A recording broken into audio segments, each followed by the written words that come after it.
Top hats and bowler hats both originated in England.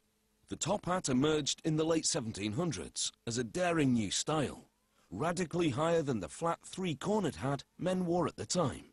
Then the bowler was invented around 1850 as a lower alternative to the top hat. Today, even women wear bowlers.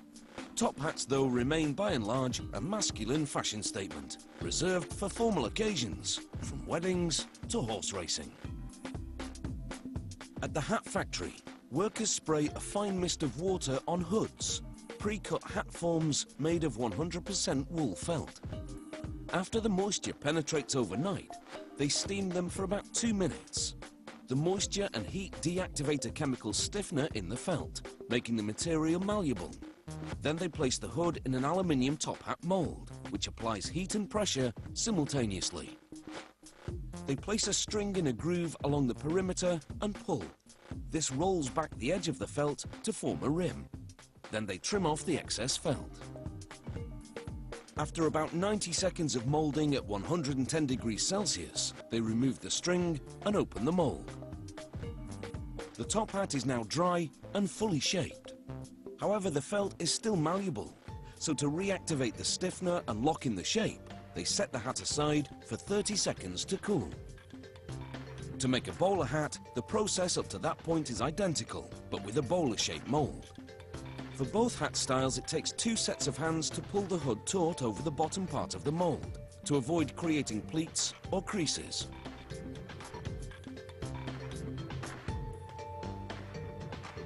There's a separate mold not just for each hat style, but for each size of each style. After the bowler comes off the mold and cools, they give it a second, more precise trimming.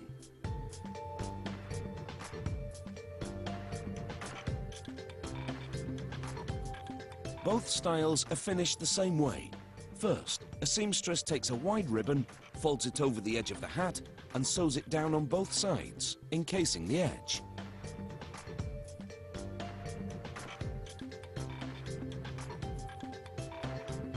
A gold leaf stamping machine applies the traditional British milliner's crest and made in England to the hat's lining.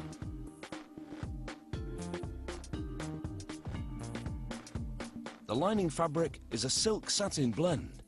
She sews the stamped top piece to the side piece. The machine automatically pleats at regular intervals, so the lining will lie flat against the hat's crown.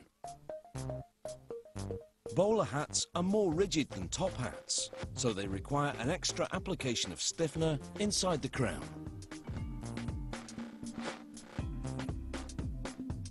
Once the stiffener dries thoroughly, the hat is ready to receive its elegant lining. They attach it with hot glue, which dries almost instantly.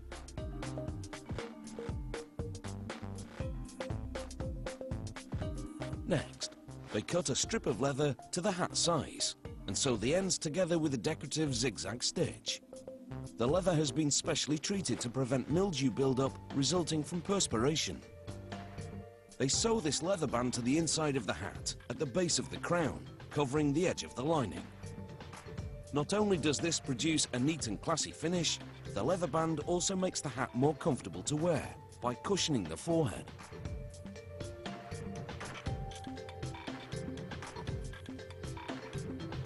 Now it's time to finish the outside of the hat. First, they hot glue a cotton ribbon around the base of the crown.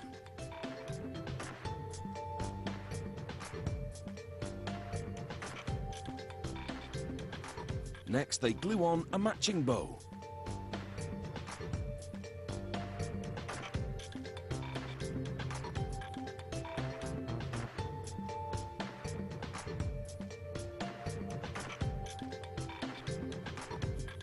The grand finale is a small silk satin bow on the interior leather band.